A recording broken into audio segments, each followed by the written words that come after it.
As a father, I observe my children and certain things that they do. And I've always had this thought, you know, especially religious parents, oh, you got to pray for your kids, cover your kids in prayer, yada, yada, yada. I've never been one to mince words or to play around with religious and spiritual things. I want to know why exactly I need to do the things that I need to do. And if I don't understand that, I'm not going to do them, because I'm not a person that operates in a blind kind of faith.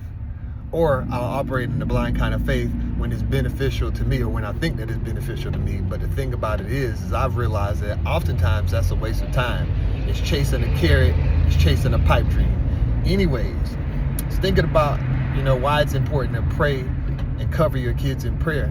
And personal experience in life has a lot to do with that. Because you're at a stage in life, and because you've been through certain things, and because you understand certain things as a father or a mother in life, you can pray for your kid to the end that you can, pray from a spiritual, standpoint. It's not magic, but, praying for your kid helps you to have the kind of wisdom that you need in order to route your kid in the right kind of way and institute certain things in their life to where they won't be taken advantage of later on. I'm going to pick on one of my kids. I won't say which one, but they're a very emotional person. And I told her this morning as I was dropping her off that you need to control that, because just because people are mean doesn't mean that they're actually mean, and just because people are nice doesn't mean that they're actually nice. You want to control your emotions because you don't want to be manipulated one day by your emotions. You don't want to be manipulated by some guy that gives you everything that you want, or that's so nice and loving to you, and at the end of the day he just wants to get in your pants, or he just wants to get something from you. Praying for your kids helps you to have the kind of wisdom that it takes to know how to engage your kids to make them be and grow into the type of person that they're supposed to be as an individual. So for me, prayer for my kids is more about me than it is for them. Prayer is not some magic formula that I'm just going to pray to God, he's just going to magically grow them up into who they need to be. No, prayer is for me because it helps me to download the instructions and the directives to know how to talk and speak to my kids and how to raise them up, so that when they do encounter situations in life that they no doubt will, because men have always been men and women, humans have always been human, and we're always going to be. This is just another volume and stage in life for somebody who's never lived it.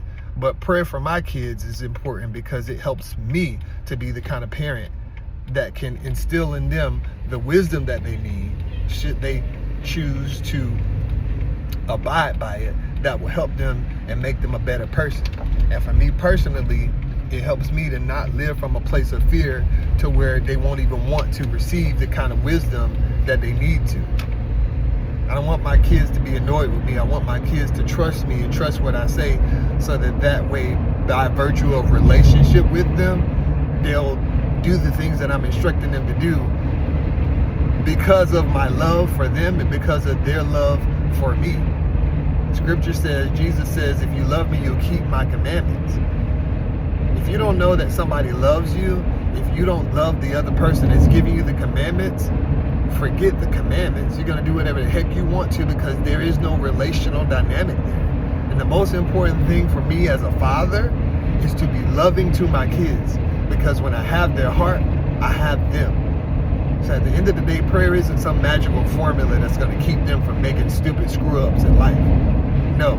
At the end of the day, the reason why love is important, at the end of the day, the reason why the gospel is of prime importance is because when you get the love of God, you literally get everything. When God has your heart, you're going to neglect to do certain things, and even though life is hard, you're going to live a better life, not from a place of trying to be anything from anybody, but from a place of identity. So for me as a father, personally speaking, I understand that my goal and my assignment in life is giving my children identity.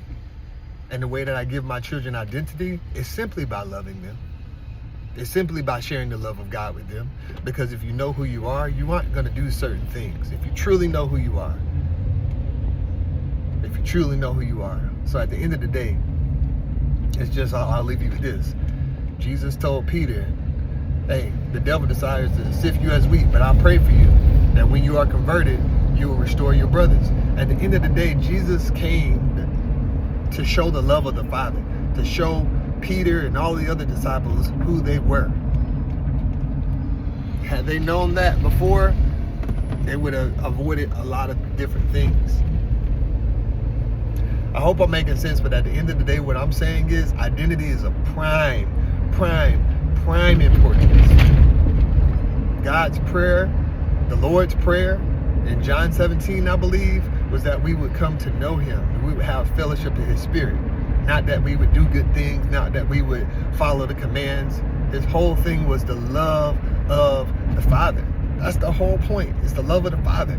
Because if you have the love of the Father, you know who you are. You know that you are loved. You know that you are a son or a daughter of the living God. And it becomes easier to do the things that he requires because you know that you're loved, and you know that he's not coming from a bad place. He's not telling you not to eat of the fruit of the tree of the knowledge of good and evil because he wants to harm you in any kind of way. He's wanting you to understand that man should not live by bread alone, but by every word that proceeds out of the mouth of God. He's wanting you to understand that you don't need a tree to know good and evil. He's wanting you to know that you already understand good and evil if you simply understand that you are loved by the Father. He wants you to know that you are born of his spirit. These are the things that he wants you to know. He wants you to know that just like Jesus, the word became flesh. He said, I don't do anything apart from my Father. Your identity is in your Father. It's not in what you can do for yourself, what you can buy for yourself, what you can say for yourself, all of these other things. Your identity is literally in dependence on God. If the Son of God's identity was rooted in the dependency on God, then who are we to think anything else? So all in all, at the end of the day, it's about identity. And yeah, I got kind of off from what I was saying as far as prayer for my children. At the end of the day, I don't believe in prayer as some magical formula. I don't blindly follow directives. And that's just that. You know, people think that, you know, I'm hard because I ask questions and I critique the church and all these other things, and they got everything to say from their mindset as far as how they view why I am the way that I am. And you know what? That's whatever. God bless you. I hope that your eyes be open one day. I've never done what I do, and I don't do what I do from a place of ill will. Now, there is a season in my life to where I did because I felt like nobody was listening to me. And one of my kryptonites is the fact that if you're not listening to me and putting in good input, then what the heck? But once again, that goes back to identity. I am wired the way that I am wired by God himself.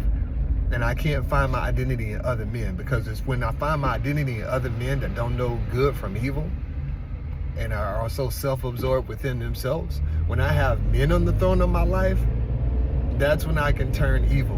Because if I expect from you what only God can give, I'm going to continually be resentful and bitter towards all of y'all, no matter how good or evil that y'all are. So I have learned that it's just way more important to love God more than you love people. And the thing about it is I really love people. I really love my fellow men. But then when I feel like I'm hated by my fellow man or misunderstood by my fellow man, when I'm only trying to help you, it really turns out evil.